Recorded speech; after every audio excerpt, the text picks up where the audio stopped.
आज के time mostly payments कहीं से भी हम लोग यूपीआई के थ्रू बहुत ही आसानी से कर लेते हैं। तो ना तो बैंक में जाने की झंझट है, ना तो कैश को जेब में लेकर घूमने की झंझट है, ना तो लाइन में खड़े होना है। तो हमारे जो परेशानी थी वो बहुत ही मिनिमम हो चुका है बैंकिंग सिस्टम की अपग्रेड होने की वजह से। गूगल पे करना है, इंश्योरेंस लेना है, everything is related to bank. So this is one of the major characteristics of bank to act as an agent for the transactions. So, hello everyone, hope all of you are doing very well. In this session, I am going to discuss all the characteristics of the bank. तो देखो, bank का मतलब मैं पिछले session में क्या बोली थी कि bank is a financial institution. अभी फाइनेंशियल इंस्टीट्यूशन तो बहुत सारे हैं, ब्रोकरेज फर्म्स है, ट्रस्ट कंपनीज है, इन्वेस्टमेंट डीलर्स है। तो बैंक का ऐसा क्या कैरेक्टरिस्टिक्स है जो कि बाकी सारे फाइनेंशियल इंस्टीट्यूशन से बैंक को डिफरेंशिएट करता है? तो चलो देखते हैं सारे कैरेक्टरिस्टिक्स क्या क्या है। So number 1 is dealing with money. Bank में जाके हम लोग क्या करते हैं? पैसे को डिपॉजिट करते हैं या फिर बैंक से पैसे लेते हैं या फिर एक अकाउंट से दूसरे अकाउंट में पैसे ट्रांसफर करते हैं। तो each and everything is related to money ना। Number 2, bank can be individual, firm और कंपनी। लाइक बैंक में be owned by a person, it might be either government और private, even it might be shared property also. मतलब public, private कुछ भी हो, main बात यही है कि it deals with money. Next, number 3 is acceptance of deposit. तुम सब लोग घर पे अपने मम्मी पापा से ये बात तो सुनते ही हो कि कल मैं बैंक में जाके सारे पैसे डिपॉजिट कर दूंगी, राइट?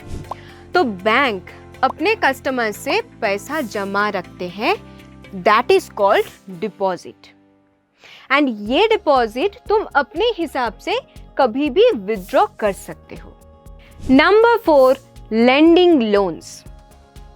अब एक इंसान को घर बनाना है बट उनके पास अभी बहुत ज्यादा पैसा नहीं है, तो वो क्या करेंगे? वो बैंक से पैसा लेंगे। एज एन एग्जाम्पल, मैं जस्ट समझाने के लिए बोल रही हूँ। तो वो इंसान 50,000 रुपीज बैंक से लोन लिया है, तो bank will charge a fee for that which is called as interest. अब 4 साल बाद जब वो इंसान रीपे करेंगे ना, ही हैज टू पे 70,000 रुपीज। ये जो 20,000 रुपीज एक्स्ट्रा देना पड़ा ना, that is called the interest charged by that bank. Number 5, payments and withdrawals. जब भी आपके पापा को बैंक से मनी विथड्रॉ करना है, तब पहले क्या करते हैं? घर पे बैठ के चेक साइन करते हैं ना। उसके बाद वो चेक जाके बैंक में जमा करते हैं and then he will get that money, right? तो इसका मतलब क्या हुआ? Bank helps their customers to withdraw money through cheques and drafts. Number 6, agencies and utility services. अब यूटिलिटी सर्विसेज क्या होता है? मम्मी अपने गोल्ड्स क्या घर में रखते हैं? नहीं ना, हमेशा बैंक के लॉकर में रखते हैं। जब शादी वगैरह आता है तभी मम्मी पापा को बोलती है कि जाके बैंक से लेके आओ। हर घर में सीन कुछ ऐसा ही होता है ना। तो बैंक सारे ज्वेलरीज अपने लॉकर पे सेफ रखते हैं। This is the utility service provided by a bank. अब एजेंसी का मतलब क्या होता है? जब भी कोई एक कंपनी दूसरे कंपनी के लिए कुछ काम करता है ना, then the first company is the agent of the second company. तो बैंक क्या करते हैं? अगर आपको लाइफ इंश्योरेंस का प्रीमियम लेना होता है तो you have to take it through the bank. यहाँ पे बैंक लाइफ इंश्योरेंस का एजेंट के काम करता है। Number 7, profit and services. Banks जितने भी सर्विसेज प्रोवाइड करते हैं ना, मेन मोटिव एक ही है कि प्रॉफिट करना है। अब बैंक ये प्रॉफिट कैसे अर्न करता है? By providing services. बैंक कभी भी कोई प्रोडक्ट्स नहीं बेचते हैं हमारे पास, कभी ज्वेलरी, हाउस थोड़ी ना बेचते हैं बैंक्स क्या बेचते हैं? बैंक सर्विसेज बेचते हैं। लाइक हाउस खरीदने के लिए लोन, पैसे डिपॉजिट करने के लिए account, etcetera. Number 8, ever increasing functions. 200 साल पहले ना bank was just a table जो कि मनी एक्सचेंज करता था, बट अभी बहुत सारे services bank provides. It provides loan services, locker services, mutual funds and many more. Number 9, connecting links. ये जो बैंक लोन देता है ना, ये पैसा आता है कहां से? लाइक बैंक तो नया मनी प्रिंट नहीं करता है ना, तो व्हाट इज द प्रोसेस?